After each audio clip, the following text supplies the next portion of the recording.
Gracias por estar una vez más aquí en Sabiduría para el Corazón. Hoy vamos a comenzar con la primera parte del estudio Cuando tus manos están atadas. Nos vamos a basar en Segunda de Reyes capítulo 2, versículos 19 al 25 y capítulo 4, versículos 1 y 2. Un caballero sobre el cual leí recientemente había realizado un viaje a Rusia. Él y otros pastores realizaron el viaje para contribuir silenciosamente con las necesidades de la radio cristiana. Esto sucedió antes de que fuera bajada la cortina de hierro soviética. Una de sus paradas turísticas fue una granja colectiva en Siberia. El comisario se encontró con estos turistas estadounidenses y dijo en su ciudad que estaba realmente muy orgullosa de su iglesia. Hasta los invitó a caminar con él para que lo pudieran ver. Como el comisario no sabía que todos ellos eran pastores, era evidente que le quería transmitir un mensaje a estos estadounidenses. Mientras se acercaban a la iglesia, los pastores estaban sorprendidos por la vista de un hermoso edificio blanco con sus típicas cúpulas redondeadas.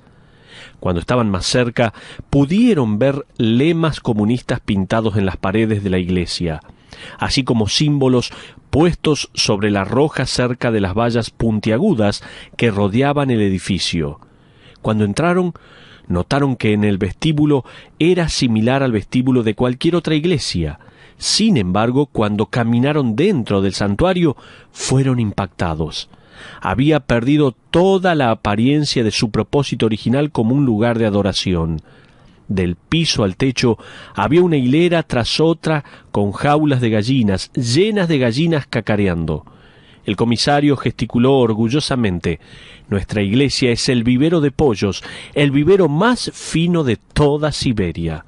Luego el comisario se dirigió hacia sus invitados, sonrió ampliamente y anunció: Dios no es real, las gallinas son reales. La biografía de Eliseo se inicia con una ráfaga de eventos. Hay 6 historias que llevan menos de 5 minutos para leer. Son breves bosquejos que no hacen más que comunicarnos que Dios es real, que Dios está involucrado en la lucha diaria del creyente, en sus pruebas, en sus victorias y en sus logros, y que Dios está vivo y sano.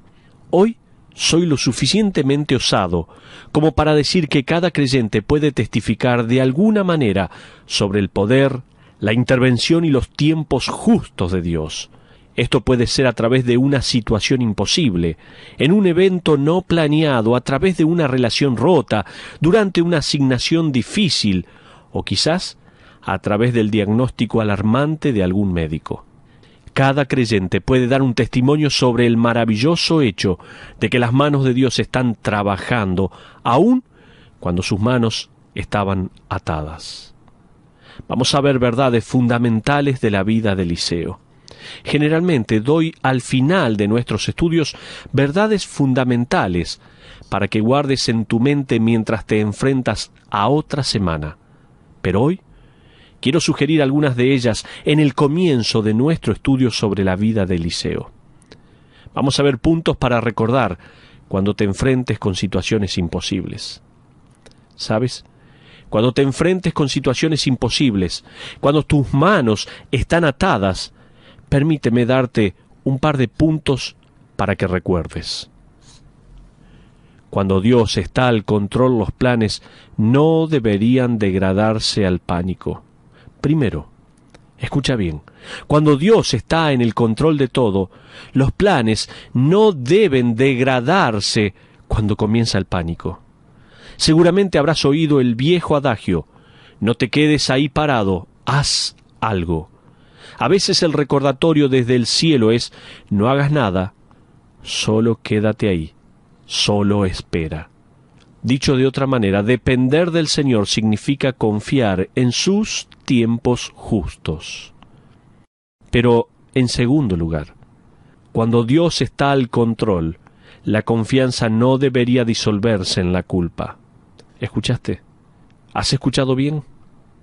En segundo lugar, cuando Dios está al control, la confianza no debería disolverse en la culpa. El apóstol Pablo le escribió a Timoteo y a nosotros que la historia del Antiguo Testamento, y en particular la historia de la nación israelita, fue escrita para nuestra instrucción, de manera que no repitamos su pecado de incredulidad. Respuestas frecuentes cuando enfrentamos situaciones imposibles, como un ejemplo en el Éxodo. Si supiéramos la verdad, cuando enfrentamos una situación que parece imposible, donde nuestras manos están atadas, quizás una dificultad o una tragedia, nuestras reacciones más frecuentes reflejarían exactamente al pueblo de Israel. Permíteme darte un ejemplo. Vayamos al libro de Éxodo capítulo 14.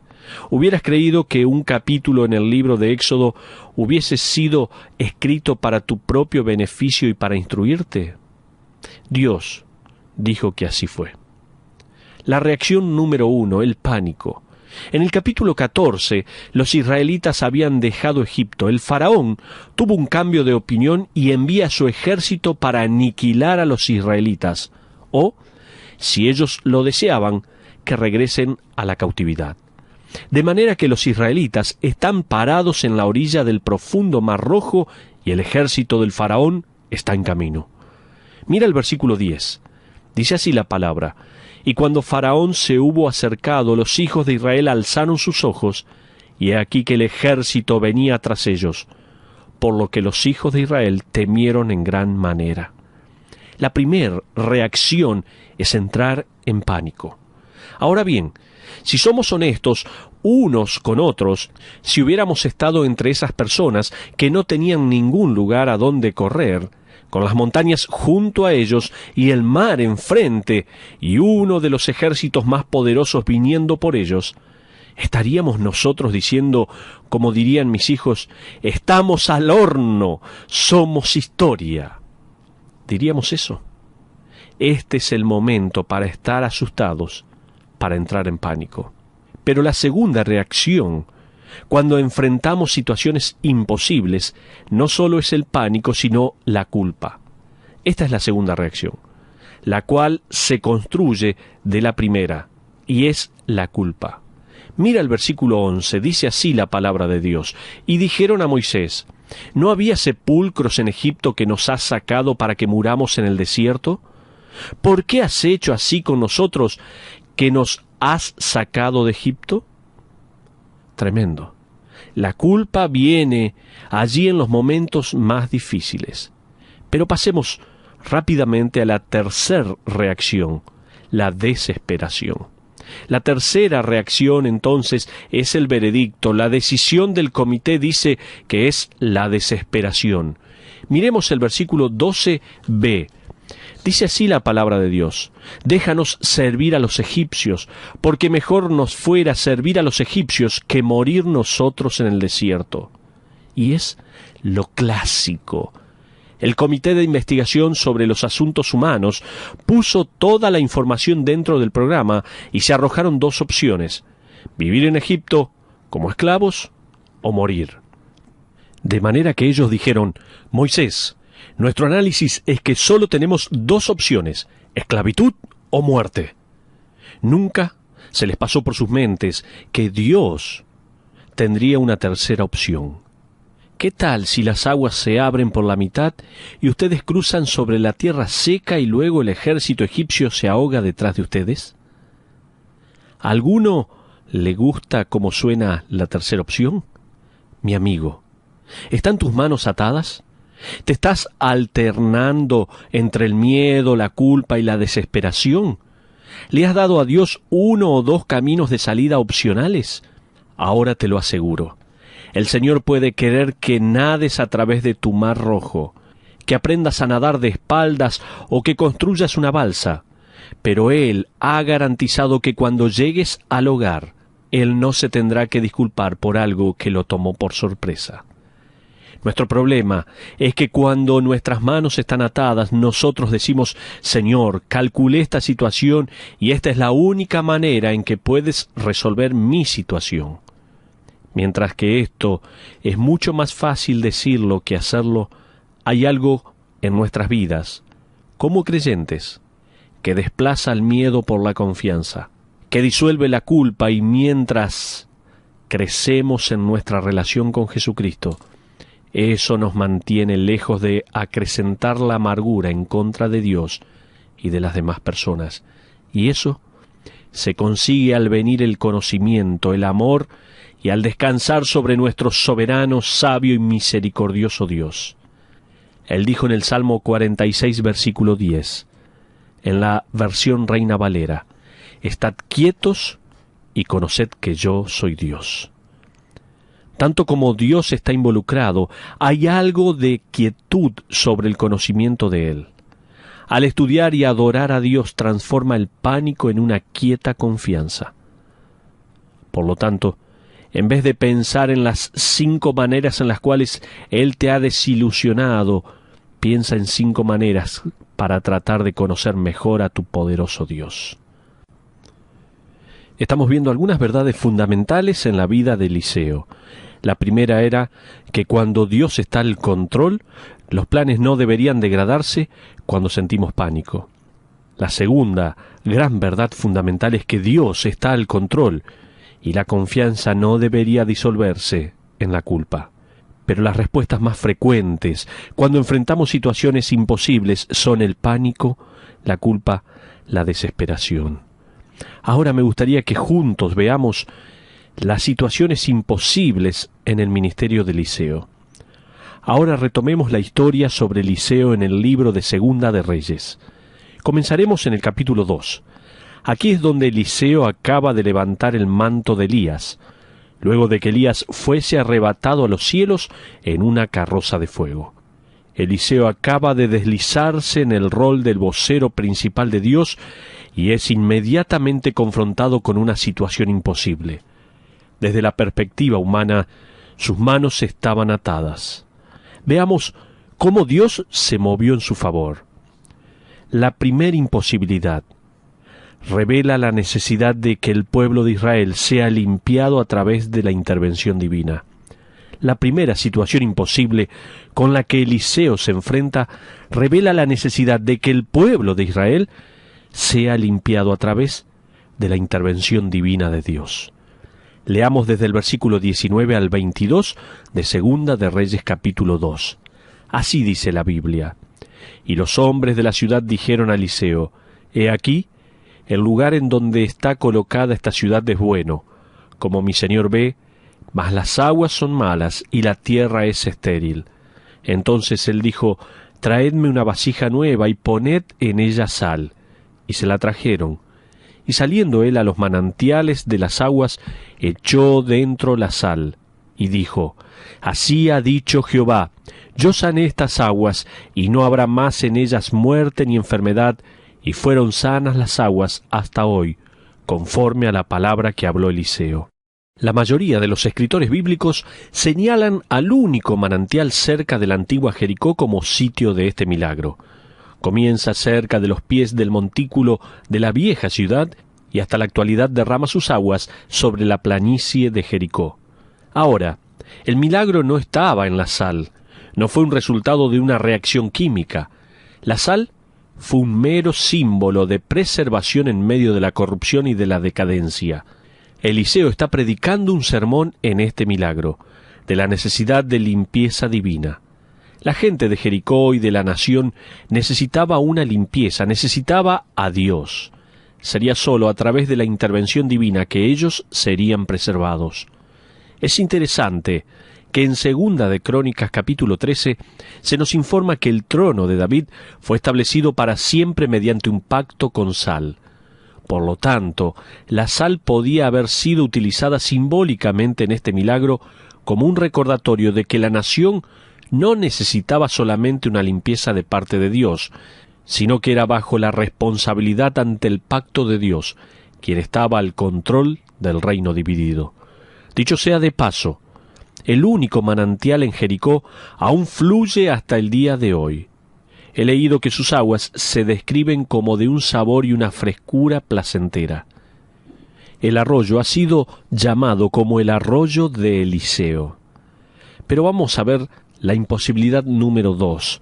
La primera que estábamos viendo, la primera imposibilidad que veíamos, es que revela la necesidad de que el pueblo de Israel sea limpiado a través de la intervención divina. La segunda imposibilidad enfatiza la rebelión de la nación de Israel a pesar de la palabra de Dios. Vamos a ver los versículos 23 y 24 de Segunda de Reyes, capítulo 2. Segunda de Reyes, capítulo 2, versículos 23 y 24. Por favor, siga conmigo la lectura. Dice así la palabra de Dios. Después subió de allí a Betel, y subiendo por el camino salieron unos muchachos de la ciudad, y se burlaban de él, diciendo, calvo sube, calvo sube. Y mirando él atrás, los vio y los maldijo en el nombre de Jehová.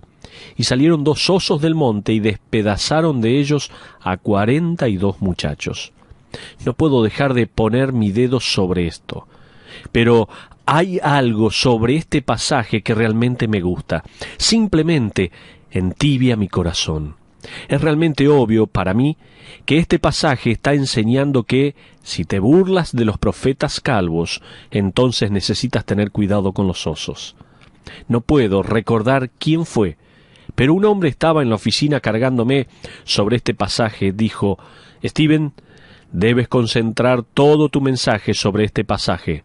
Podrías titularlo La verdad del oso. Le dije que desapareciera.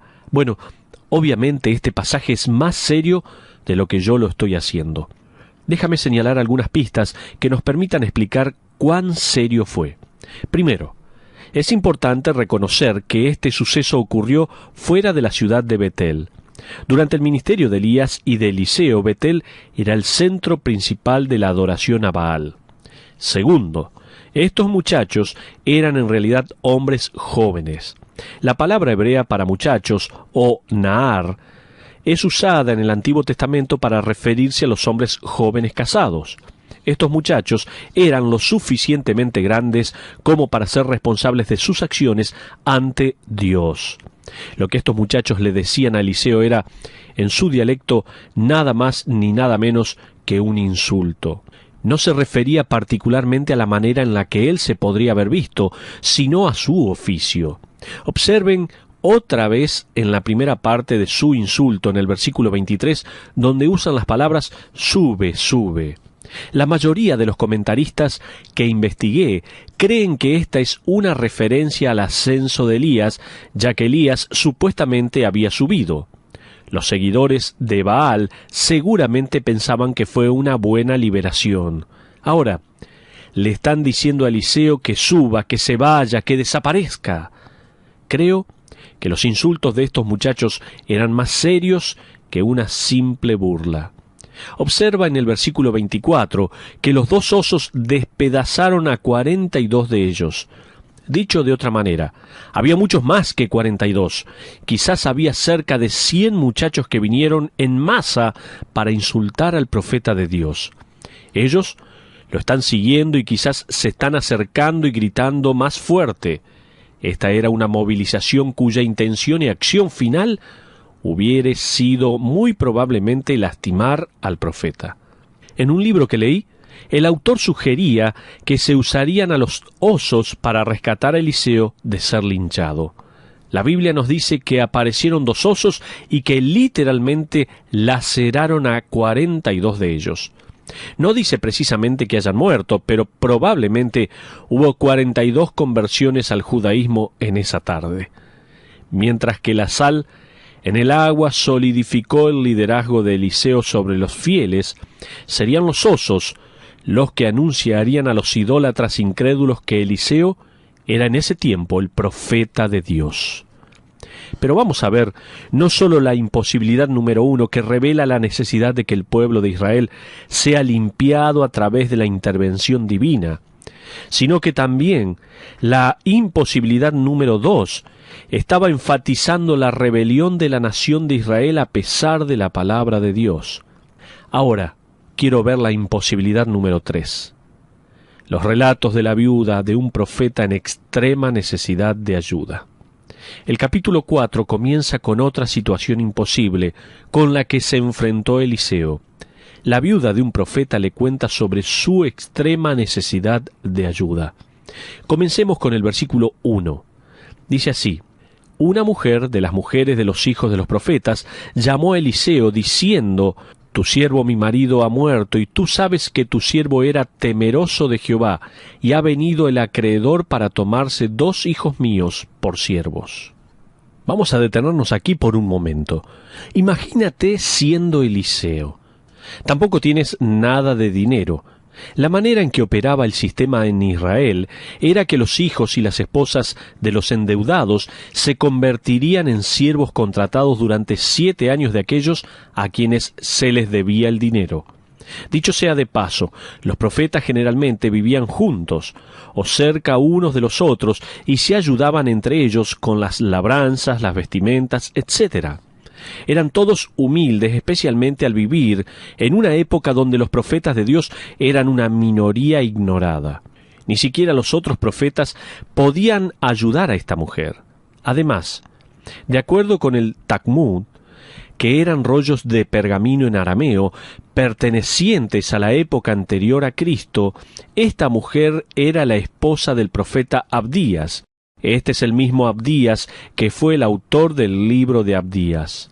Josefo, el historiador judío del primer siglo, registró que ella era la esposa de Abdías y que Abdías había, antes de morir, pedido prestado dinero a fin de alimentar a los profetas que él había escondido de Jezabel.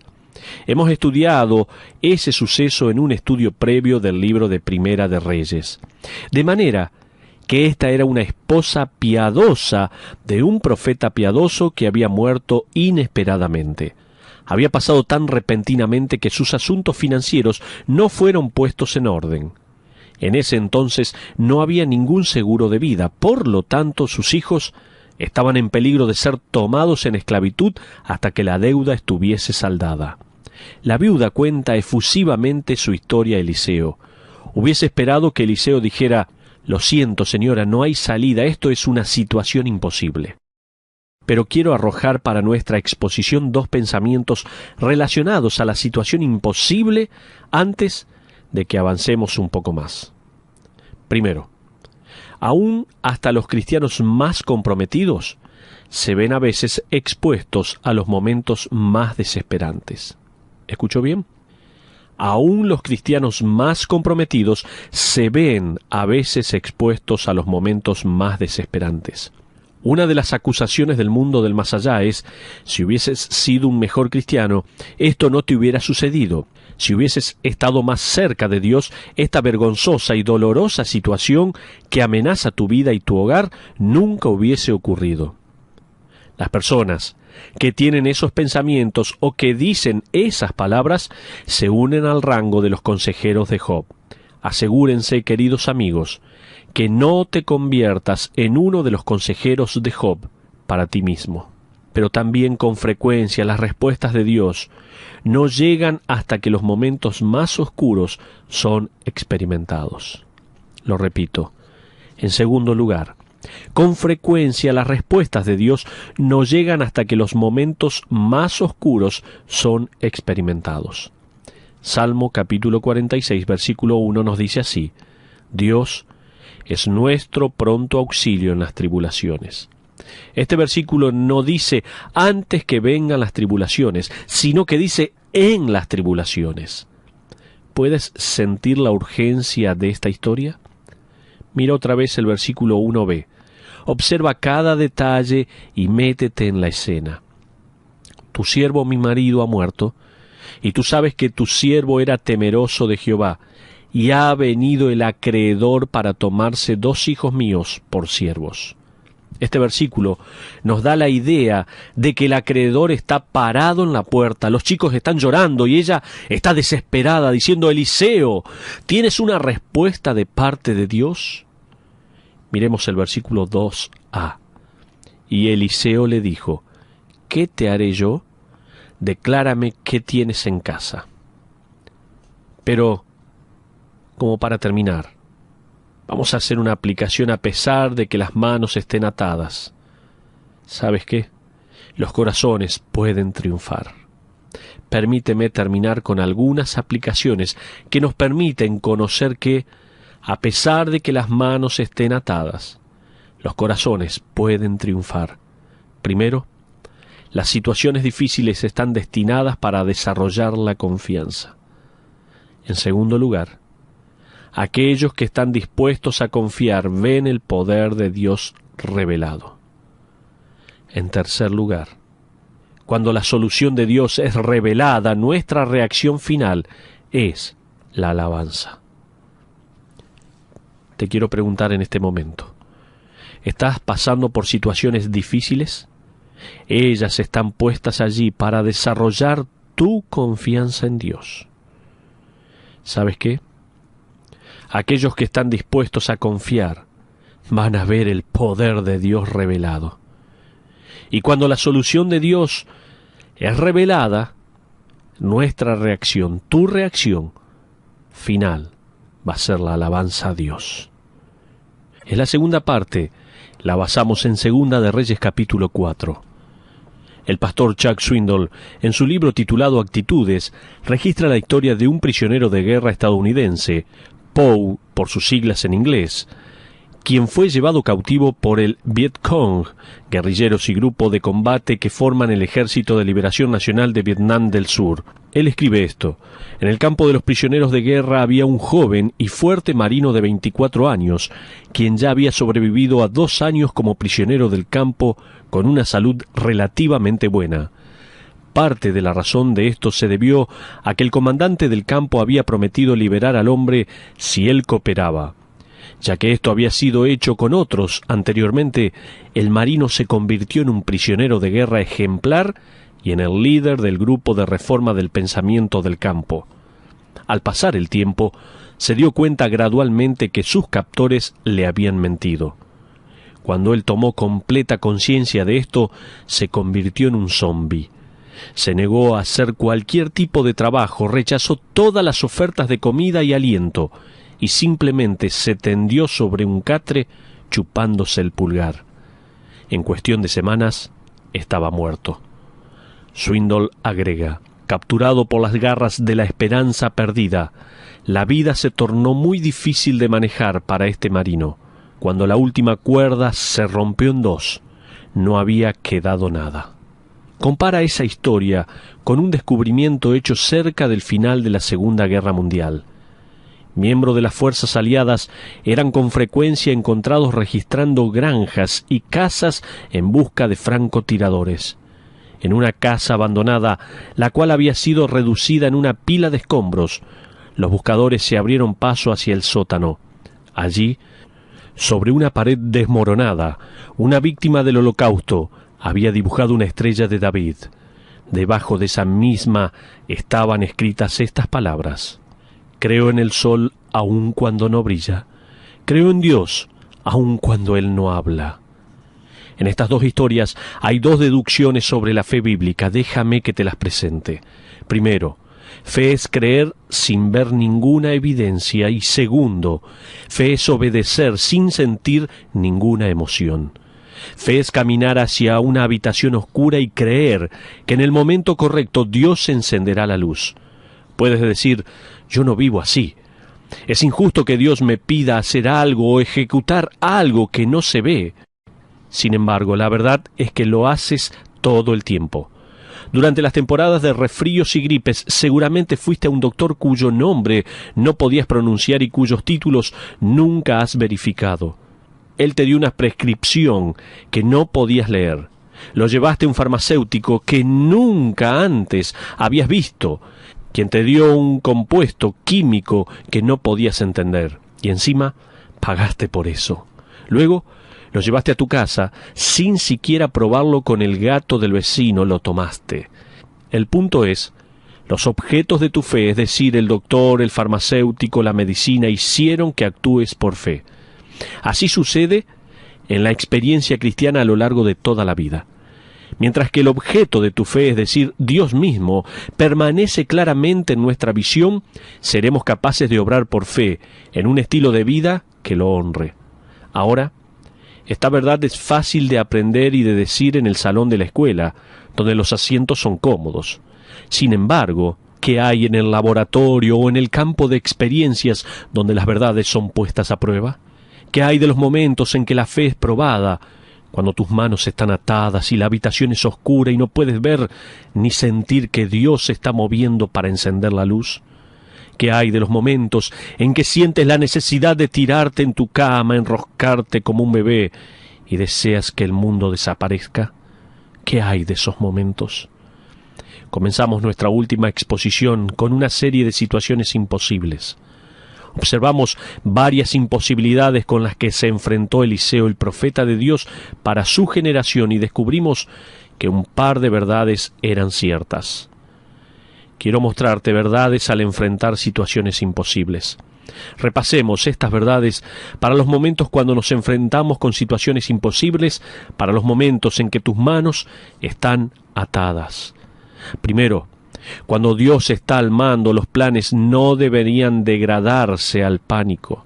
Tal vez has escuchado el viejo adagio: no te quedes parado, haz algo. A veces el recordatorio desde el cielo es: no hagas nada, solo quédate parado, solo espera.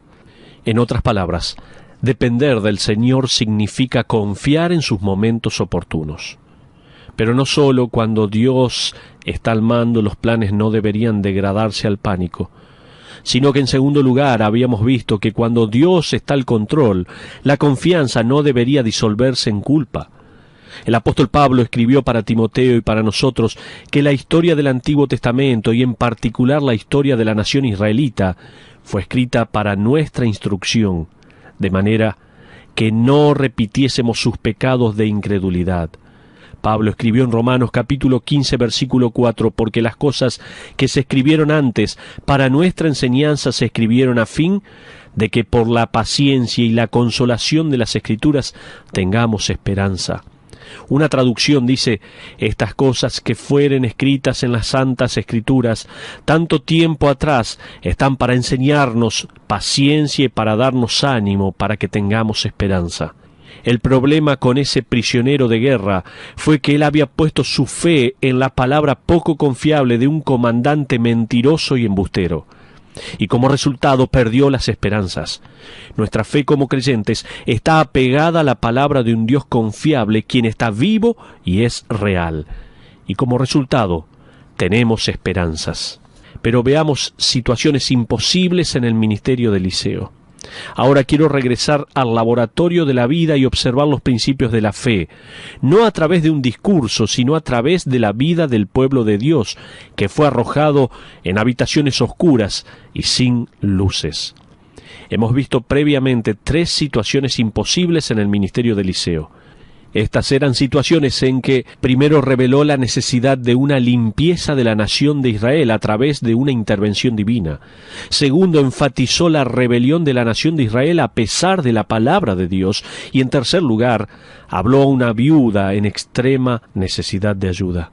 Continuaremos con esa exposición hoy, comenzando con la cuarta imposibilidad. Busca en Segunda de Reyes, capítulo 4. Y la cuarta imposibilidad es que revela desnudez y muerte y un deseo inconcluso.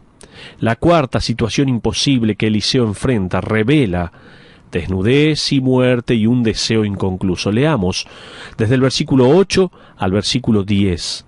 Dice así: aconteció también que un día pasaba Eliseo por Sunem, y había allí una mujer importante que le invitaba insistentemente a que comiese, y cuando él pasaba por allí venía a la casa de ella a comer. Y ella dijo a su marido: he aquí ahora yo entiendo que este que siempre pasa por nuestra casa es varón santo de Dios. Yo te ruego que hagamos un pequeño aposento de paredes y pongamos allí cama, mesa, silla y candelero, para que cuando él viniese a nosotros se quede en él. Ahora detente por un momento. El texto nos informa que esta mujer sunamita era una mujer importante. La palabra se traduce con frecuencia como adinerada.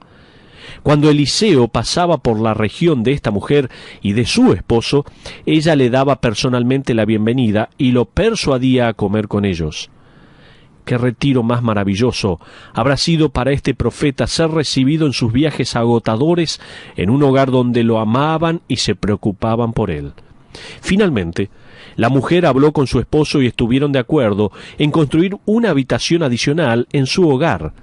La casa típica de esa época tenía un techo plano, la cual proveía de un maravilloso lugar para sentarse y disfrutar de las frescas noches del oriente. Hubiese sido suficiente invitar a que Eliseo desenrolle una bolsa de dormir sobre el techo cada vez que estaba de paso. Eso hubiese sido muy amable de parte de ellos y típico de la hospitalidad oriental. Pero ellos, según el versículo 10, construyeron un dormitorio aparte con paredes y muebles. La Biblia es cuidadosa en darnos los detalles en el versículo 10b, que incluía una cama, una mesa, una silla y un velador. Ahora bien, sabemos que Eliseo comía sus comidas con ellos, de manera tal que la mesa y la silla servían probablemente como más de escritorio que como una mesa para comer. El candelero era más que una vela común y corriente. Era del hebreo un menorá, y era una joya del arte de la iluminación. Y no había solo lugar en el piso como para un catre. Había una cama hecha a medida. Esto era, según lo creo, un cálido y personal aposento de estudio y refugio diseñado a medida para Eliseo. Damas y caballeros, esta pareja le proveyó a Eliseo lo que ellos disfrutaban abajo. Le dieron lo mejor. Ahora, ¿la Biblia nos da esos detalles porque necesita llenar espacios en el capítulo 4? No. Nos provee a cada uno de nosotros los creyentes con ejemplo de lo que nosotros llamamos hospitalidad tsunamita. La pregunta para nosotros, como individuos y como iglesia, es simplemente, ¿cómo tratamos a aquellos que son llamados al ministerio vocacional? ¿Cómo tratamos a los pastores, a los misioneros y a las agencias de misioneros, a los líderes de ministerios sin fines de lucro y a otros en este campo? ¿Tenemos algo de la sangre tsunamita dentro nuestro? Nuestra iglesia hospedó a una familia que vino hace un tiempo atrás y ellos me escribieron una nota de agradecimiento. En la nota, ellos mencionaban cuánto había disfrutado su hija del jacuzzi de la habitación. ¿El jacuzzi? ¿Dónde se hospedaron? En un gran hotel. Sí, allí. Alguno dirá, por la mitad de lo que sale el hospedaje ahí, los podríamos haber hospedado en cualquier otro hotel.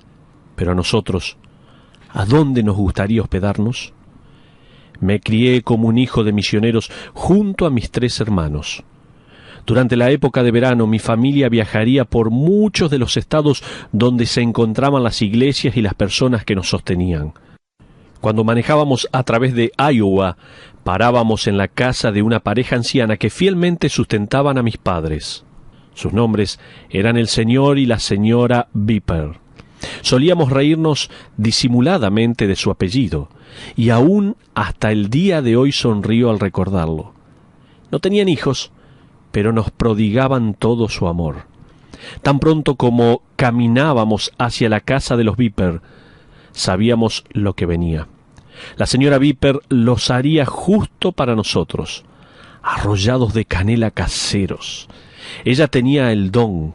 Parecía como que, sin importar a la hora que llegáramos, siempre era el momento perfecto para otro helado arrollado de canela. Luego nos sentaríamos en el living de la casa donde los 4 niños seríamos animados para cantar. Siempre nos hacían cantar. ¿Por qué te preocupas cuando oras? Confía en Jesús. Siempre cantábamos esto. Él será tu sostén, no seas un Tomás incrédulo. Descansa completamente en sus promesas. ¿Por qué te preocupas? ¿Por qué te preocupas? ¿Por qué te preocupas cuando puedes orar? Llamé a mi madre para asegurarme de que los detalles fueran los correctos y ella me recordó de otra canción que cantaríamos para ellos. La letra era esta: anímense ustedes, santos de Dios, no hay nada por qué preocuparse, nada por qué temer, nada de qué dudar. Recuerden que Jesús dijo en su palabra: ¿por qué no confiamos en Él y gritamos? Se arrepentirán de haberse preocupado por todo, mañana por la mañana. Nos estaban proveyendo de arrollados de canela, mientras que al mismo tiempo nos proveían de buena teología. Nuestra familia constaba de un matrimonio joven y 4 niños pequeños que se encontraban a miles de kilómetros de su hogar y tenían muchas razones por las cuales preocuparse. Una vez, mientras viajábamos por Iowa, nuestro auto se rompió. Fue esta pareja la que vino, nos recogió y nos llevó hasta su hogar mientras el auto era reparado. Eran tsunamitas, de los que nadie conocía mucho, no eran ministros a tiempo completo, sino que eran granjeros. Ambos están en el cielo ahora recibiendo la recompensa completa. Jesucristo dijo en Mateo capítulo 10, versículo 41, «El que recibe a un profeta por cuanto es profeta, recompensa de profeta recibirá, y el que recibe a un justo por cuanto es justo, recompensa de justo recibirá». Para el cristiano del Nuevo Testamento, la recompensa completa por la hospitalidad y por el cuidado dado a los siervos de Dios serán entregados en el asiento bimá, allí en el tribunal. En el Antiguo Testamento esta recompensa era generalmente inmediata. De hecho, para la pareja que cuidó de Eliseo, el deseo de todas sus vidas por tener un hijo, el cual a este punto era físicamente imposible, estaba a punto de serle concedido. Observa los versículos 15 y 16 de Segunda de Reyes capítulo 4. Dice la Biblia, y dijo entonces, «Llámala». Y él la llamó y ella se paró a la puerta, y él le dijo, «El año que viene, por este tiempo, abrazarás un hijo».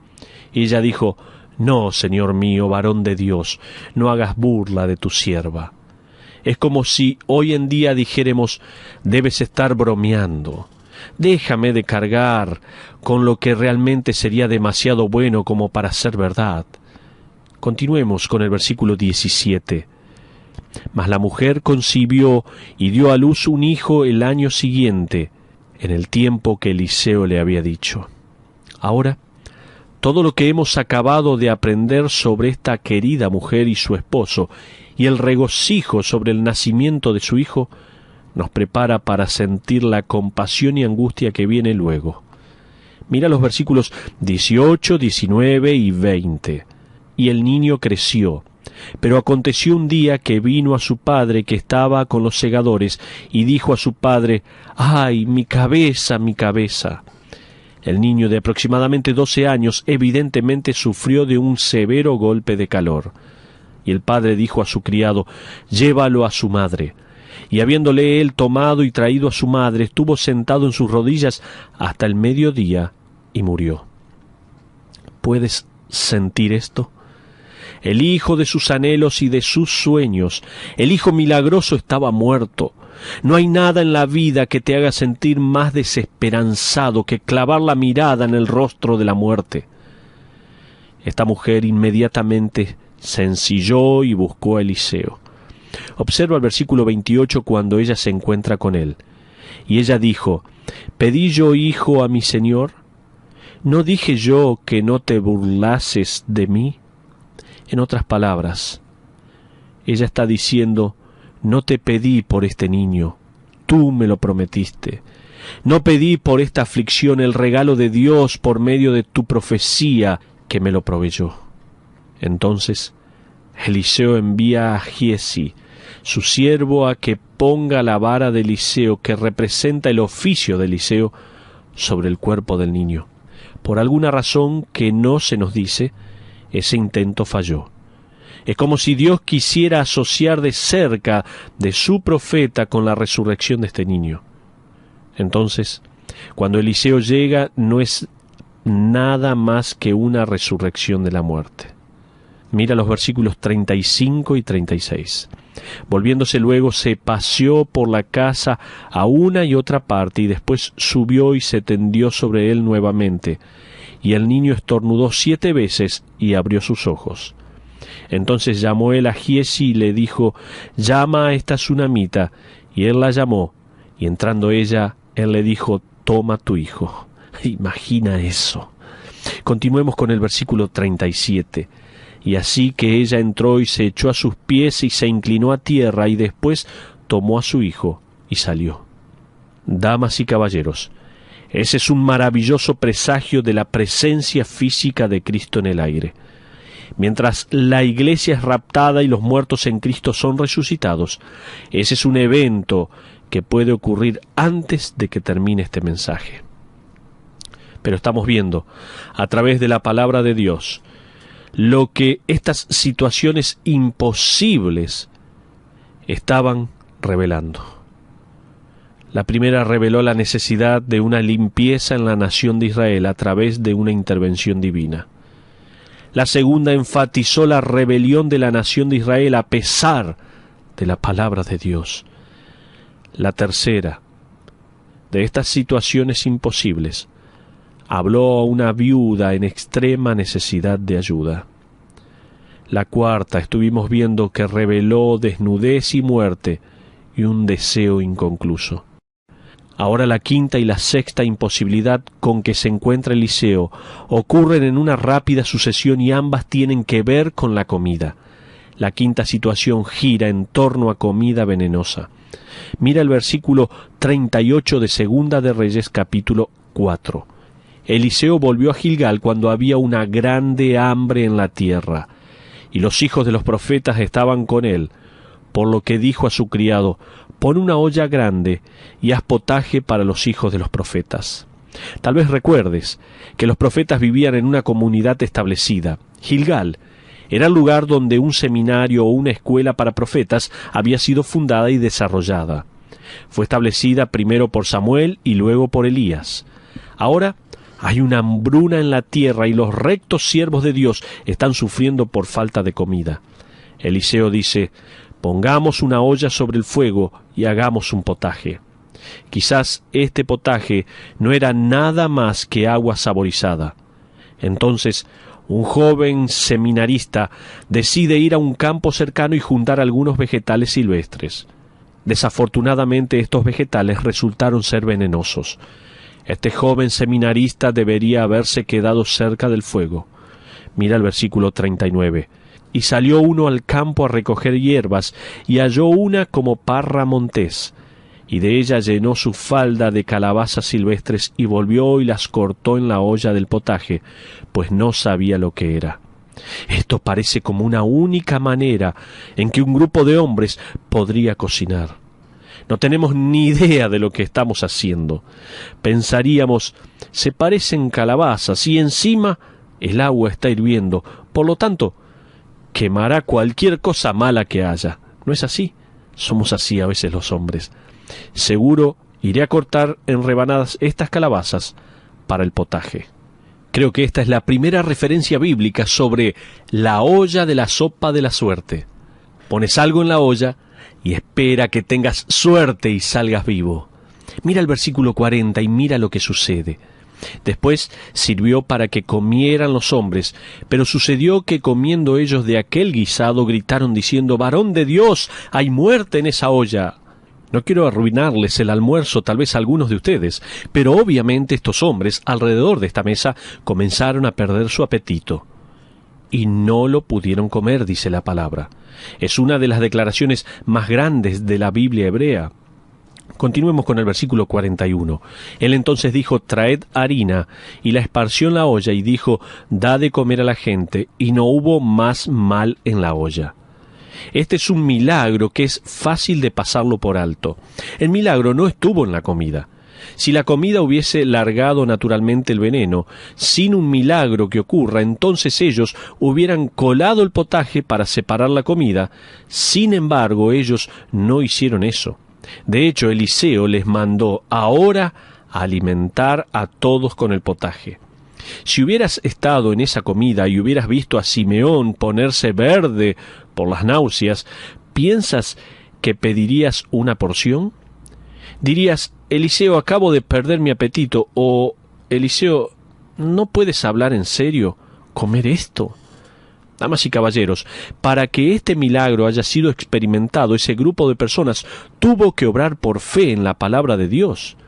Si Eliseo hubiera realizado una encuesta, ¿cuántos de ustedes creen que han disuelto el veneno del potaje por la palabra del Señor? Todas las manos se hubiesen levantado. ¡Bravo, Eliseo! Luego, Eliseo hubiera dicho: Muy bien, ahora empiecen a comer. Probablemente hubiese tenido una respuesta como, perdón, ¿qué dices? Dios intenta desarrollar nuestra fe, así como Él desarrolló la fe de ellos, no al memorizar simplemente los hechos de la fe, sino escogiendo obrar por fe. Durante los momentos imposibles, Dios nos quiere llevar de una fe de crisis a una fe segura, de una fe segura a una fe confirmada, de una fe confirmada a una fe contagiosa. La fe contagiosa dice, debes tener un poco de esto, no puedes vivir sin esto. ¿Dónde estamos ubicados en este espectro de la fe? Ahora, si has comido alguna vez un potaje delicioso, lo que esta comida ordinaria resultó ser, la comida realmente necesita un poco de buen pan. Te complaces en mojarlo en tu plato a menos que tengas compañía. Entonces, tomas el último trozo de pan y es como si frotaras el fondo del plato para otra deliciosa porción. Realmente nunca lo había hecho antes. Sin embargo, es lo que sucede en la próxima situación con que se enfrenta Eliseo. Y aquí vemos la imposibilidad número 6.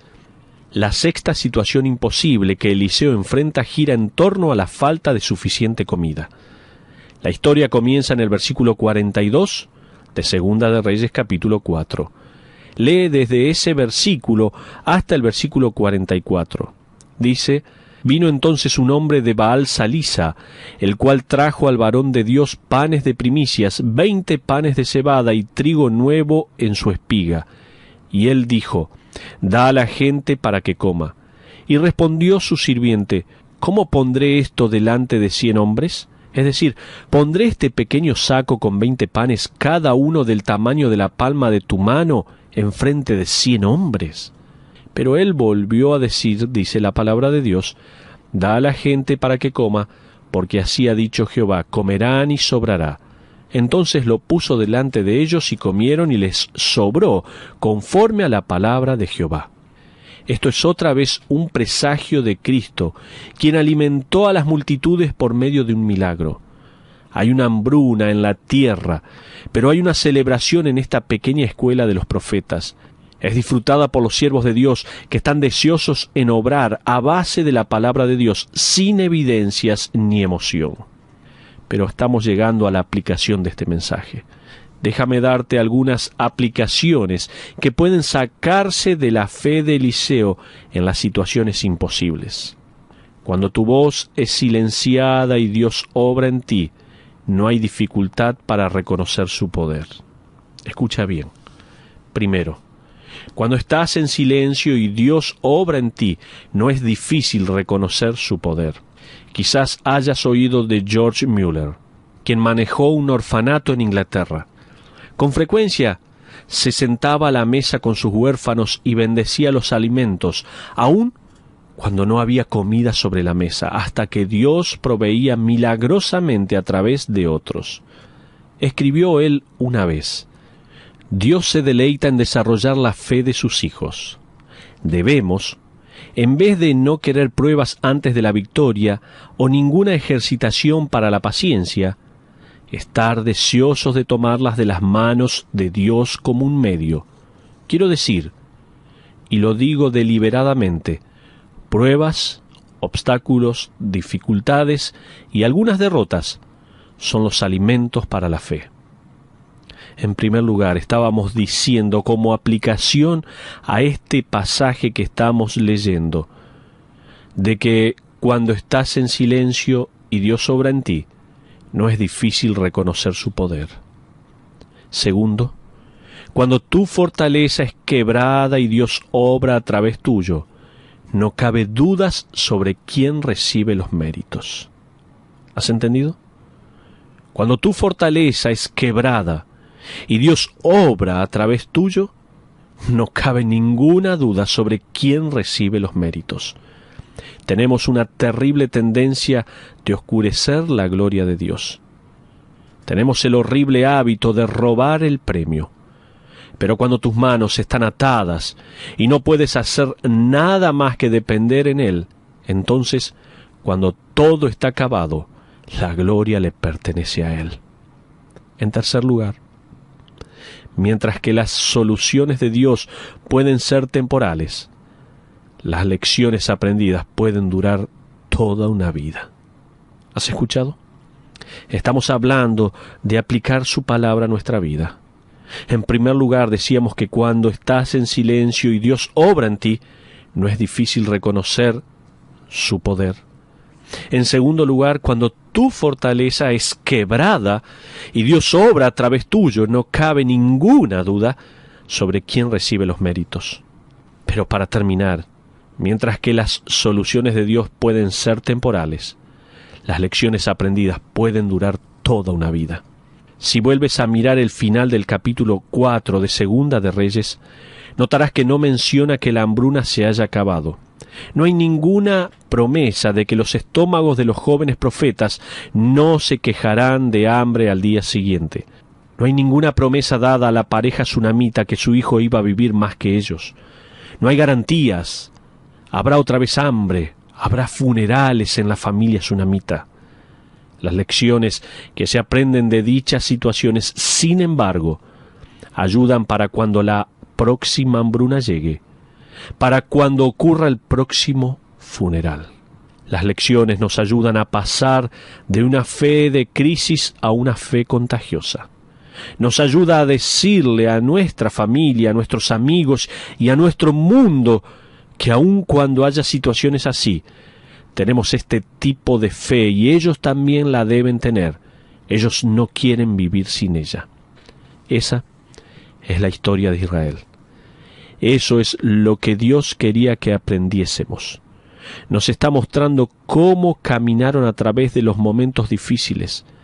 Nos está dando la biografía de Eliseo de manera tal que podamos aprender sobre cómo obra Dios y para que seamos capaces de preservar otra hora más y seamos animados para el próximo día. Nos está dando esperanzas para cuando nuestras manos estén atadas y para cuando la habitación esté oscura y las manos de Dios estén obrando.